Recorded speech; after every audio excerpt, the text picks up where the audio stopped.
नमस्कार दोस्तों, मैं अनुराग ओझा। पहले भारत जोड़ो यात्रा हुई, उसके बाद में सीरीज 2 आया भारत जोड़ो न्याय यात्रा, जिसका मूलभूत सिद्धांत जो है युवा, आप समझिएगा, युवा, किसान, नारी, श्रमिक और भागीदारी। मतलब ये जो 5 उंगलियां हैं ना, ये 5 तत्व हैं।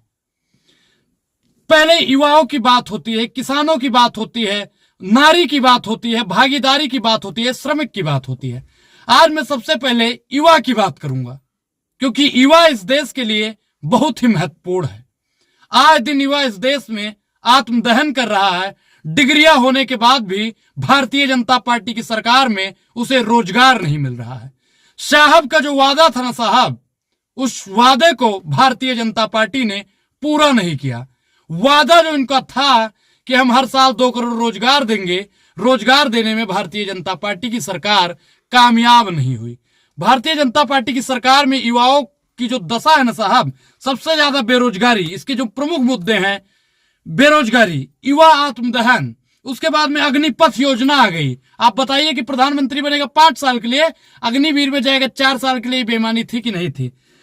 पिछड़े वर्ग के युवाओं के लिए उच्च शिक्षा का से वंचित कर दिया गया। जो एससी एसटी ओबीसी माइनॉरिटी के लोग हैं ना, जो पिछड़ा समाज का लोग है, उसको अच्छी शिक्षा से वंचित कर दिया गया। मैं आपको बता दूं कि सबसे ज्यादा बेरोजगारी बीते 45 सालों में, सबसे ज्यादा बेरोजगारी अगर किसी की सरकार में हुई तो भारतीय जनता पार्टी की सरकार में साहब हुई है।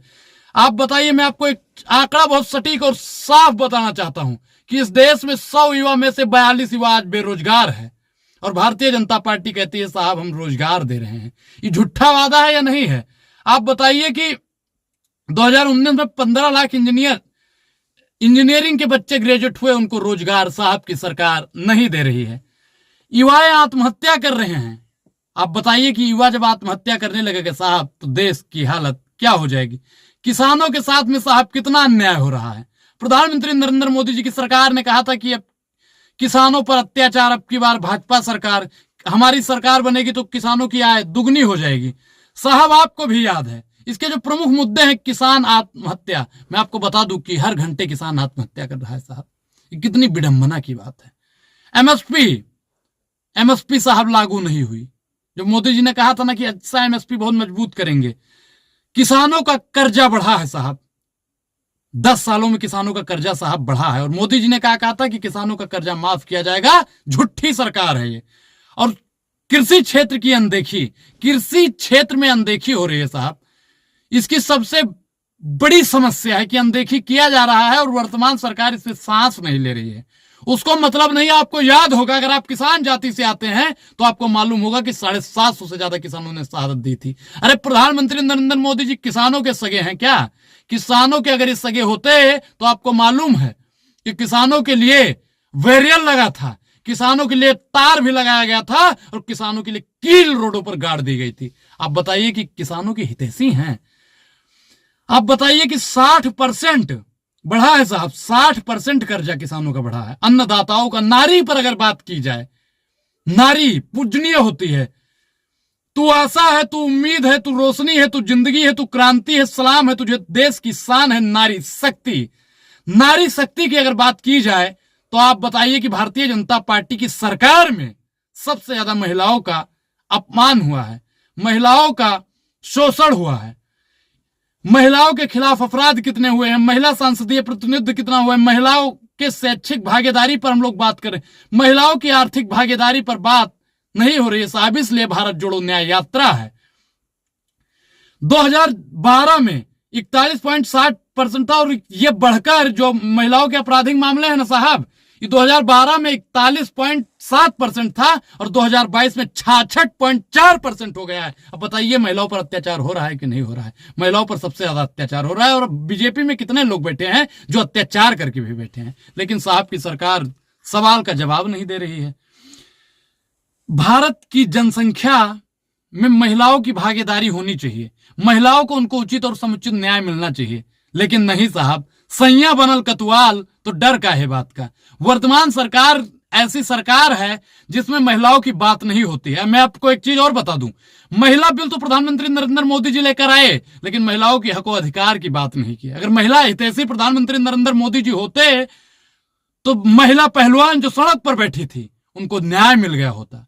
अगर महिला हितैषी होते तो चिन्मयानंद को सजा मिल गई होती। अगर महिला हितैषी होती तो राम रहीम को बार बार जमानत ना मिल रही होती साहब। श्रमिकों पे अगर बात की जाए तो उनका जो मूलभूत आवश्यकता होता है, प्रमुख मुद्दा होता है ठेका मजदूरी, पूंजीवाद की नीति, निश्चित भविष्यकाल, घटता रोजगार, GIG जो प्रधानमंत्री नरेंद्र मोदी जी इस पे डकार भी नहीं लेना चाहते हैं। ठेका सब कुछ अपने मित्रों को देना चाहते हैं। अडानी और अंबानी को सब कुछ दे दिया गया है, सब कुछ ठेका प्रथा हो गई। अब एक चीज बताइए कि जब सरकारी संपत्ति नहीं रहेगी तो सरकारी प्रधानमंत्री का हम झुनझुना बजाएंगे? आप बताइए कि जो श्रमिक लोग काम करता है ना साहब, उनको उचित दवाइयां भी नहीं मिलती है, उनके जेब में उतना पैसा नहीं पहुंच पाता है जिससे वो अपना काम कर सके सही रूप से। मैं आपको बता दूं कि 62% वर्कर्स ऐसे हैं। न्याय की अगर भागीदारी की बात की जाए, जो पांचवा, यह भी बहुत अहम मुद्दा है। इसका मेन उद्देश्य यह है कि SC ST OBC वर्ग के लोगों के खिलाफ बढ़ते अपराध को रोका जाए। लेकिन आज की सरकार, आपको याद होगा मध्य प्रदेश में प्रवेश शुक्ला ने एक आदिवासी के साथ में क्या किया था। बाद में चरण धोकर पी लो, उससे कोई फायदा नहीं है साहब। लेकिन आप SC ST OBC माइनॉरिटी के साथ में, बहुजन समाज के साथ में, पिछड़ा दलित आदिवासी के साथ में क्या कर रही है दुनिया को मालूम है। जातीय जनगणना से वर्तमान सरकार भाग रही है। इनको और तो चाहिए, इनको वोट तो चाहिए जातियों का, SC ST OBC माइनॉरिटी के लोगों का, लेकिन जातीय जनगणना ही सरकार नहीं करवाना चाहती है।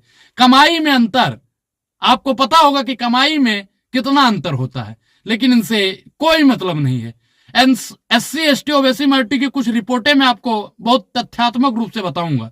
2022 में अनुसूचित जाति मतलब SC के खिलाफ 57,582 मामले दर्ज हुए थे। 2021 में 50,900 मामले, मतलब 13% मामले की वृद्धि को दर्शाता है। ST के मामले को अगर देखा जाए तो 10,064 थे और 2021 में 8,802 मामले दर्ज हुए, 14.3% की वृद्धि को दर्शाता है। जातीय जनगणना से भारतीय जनता पार्टी साहब घबरा रही है। वो नहीं चाहती है कि इस देश में जातीय जनगणना हो, वो नहीं चाहती है कि इस देश में SC ST OBC माइनॉरिटी के लोगों को उनका हक व अधिकार मिले। न्याय के खिलाफ, वंचित के समर्थन के लिए भारत जोड़ो न्याय यात्री बने और न्याय और समानता के पक्ष में हर वंचित की आवाज उठाने के लिए भारत जोड़ो यात्रा ऐप डाउनलोड करें।